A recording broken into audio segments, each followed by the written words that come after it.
বার করার সময় আমরা কিন্তু কংগ্রেসের কর্মী, কংগ্রেসের সৈনিক আমরা কার্যনির্বাহক সদস্য যে সৈনিক, উপসভাপতিও একই সৈনিক।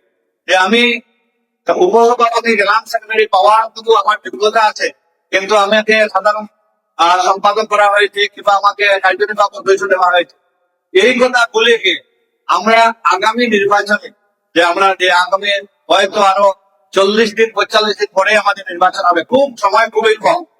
আমরা প্রত্যেকে এক একজন কংগ্রেসের সৈনিক হয়ে এখন আমরা মাঠে উঠতে হবে। আমরা কে কে আমরা কার্যনির্বাহক সদস্য, কেউ সাধারণ সম্পাদক, এইগুলা ভুলে গিয়ে দলের একটা স্তর আছে, একজন উপসভাপতি বনবে, একজন উপসভাপতি বনবে, একজন সাধারণ সম্পাদক বনবে। আজকে যিনি কার্যনির্বাহক সদস্য, ভবিষ্যতে হয়তো সভাপতি হতে পারে। আমরা যদি নিষ্ঠার সহিত কাজ করি তাহলে ফল অনিবার্য, ফল আমরা পাবো। এর জন্য আমরা আগামীতে যাতে আমরা শক্তিশালী বিরাট শক্তি নিয়ে যাতে আমরা মাঠে নামতে পারি। একটা ব্লক কংগ্রেস কমিটিতে 186 জন সদস্য থাকা কমিটি কি পরিমাণে শক্তিশালী হবে। 185 জনের কমিটি আমরা কমিটি যখন আমরা একটা সভাতে বসবো 185 জন একসঙ্গে বসবো। আমার মনে হয় না কোনো একটা দল আছে যাতে 185 জন সদস্য নিয়ে দলের কমিটি নিয়ে বসতে পারবে, এরকম বসতে পারবে না। আমাদের এত শক্তিশালী, আমাদের এখানে বিভিন্ন মন্ডলের সভাপতিরাও আছেন, মন্ডল সভাপতিরাও অনেক শক্তিশালী।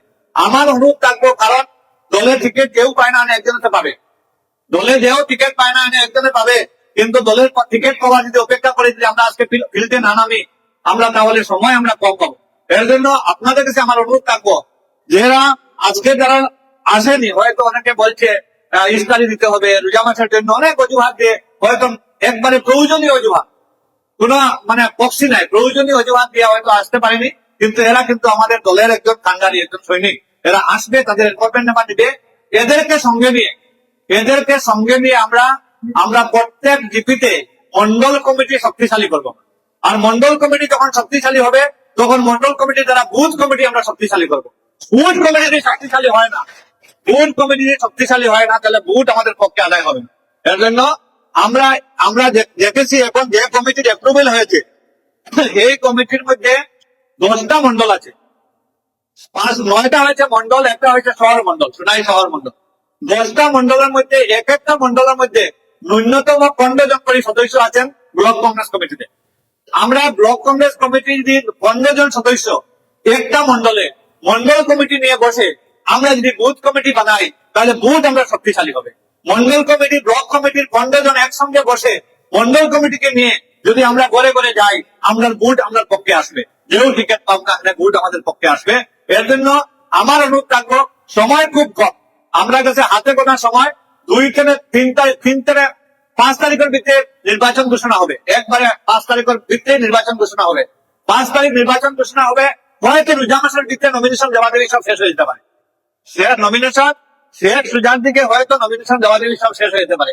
এপ্রিল মাসের 60 তারিখ 10 তারিখের ভিতরে ইলেকশন হবে। 10 তারিখ যদি আমরা কাউন্টিং করি, আমরা কাছে হাতে কয়দিন আছে? এপ্রিলের 10 তারিখ যদি আমরা গোনায় রাখি, তাহলে হাতে কয়দিন আছে? আজকে হলো 22 তারিখ, হাতে আছে এই মাসের 8 দিন, 6 দিন, হাতে আছে এই মাসের 6 দিন, আর এই মাসের 31 দিন, কয়দিন এলো? 37 দিন। আর ধরেন আর এপ্রিলের আরো 5 দিন, 42 দিন হাতে আছে, হার্ডলি 45 দিন, এর চেয়ে বেশি না। এই 45 দিনের ভিতরে আমরা কিন্তু প্রত্যেক মানুষের কাছে কংগ্রেসের আবদান নিয়ে যেতে হবে, কারণ অনেক কিছু বলার আছে আমাদের। আজকে আমাদের বিপক্ষ দল কোনটা? আমাদের বিপক্ষ হয়তো এজিপি হতে পারে কিংবা বিজেপি হতে পারে। বিজেপি এজিপি একই কথা, সিকির অফিস হবে, যেখানে দল বলছে, বিজেপি এজিপি বলছে যে কোন অবস্থায় যে আমাদের সংখ্যালঘু ভোটের দরকার নাই। এরকম অনেক কথা আছে। খুব মুখ্যমন্ত্রী নিজে বলতেছেন যে বন্দুক হাতে নিয়ে যে গুল্লি করে মারতেছে, দেখা গেছে একদিকে সংখ্যালঘু মানুষ, দাঁড়িয়ালা মানুষ, টুপিয়ালা মানুষ।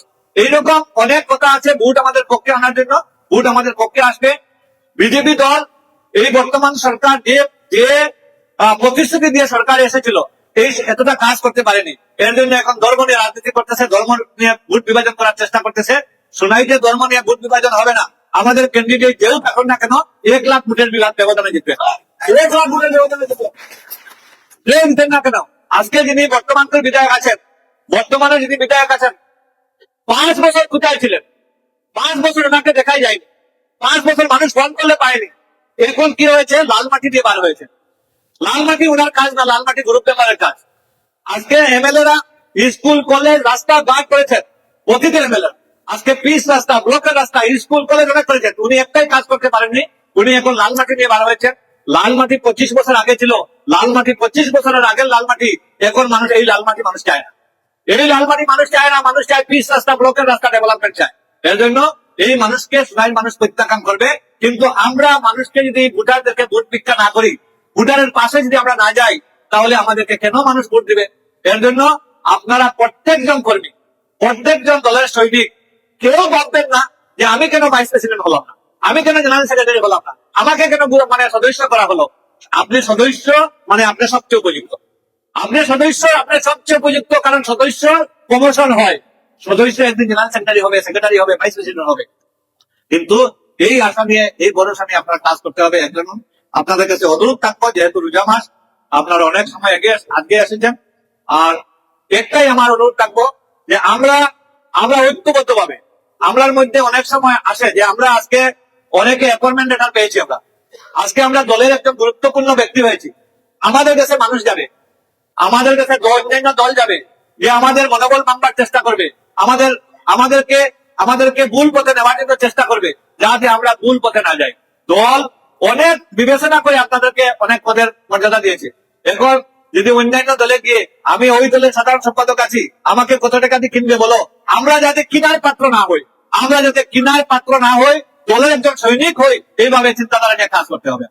এর জন্য আপনাদের কাছে আমার অনুরোধ থাকলো, প্রত্যেকের কাছে, একবারে মেম্বার থেকে শুরু করে ভাইস প্রেসিডেন্ট পর্যন্ত, প্রেসিডেন্ট পর্যন্ত, আমরা কিন্তু দলের একজন সৈনিক। আমরা আগামীতে আমরা সমস্ত আসামে আমরা প্রমাণ করতে লাগবে যে সুনাই আগেও কংগ্রেসের দুর্গ ছিল, এখনো কংগ্রেসের দুর্গ। এখন আমরা হাইয়েস্ট বুথে যিনি টিকিট পান, উনাকে হাইয়েস্ট বুথে যাতে আমরা জিতাতে পারি, এই অনুরোধটা সবার কাছে রেখে আমি আমার বক্তব্য শেষ করলাম।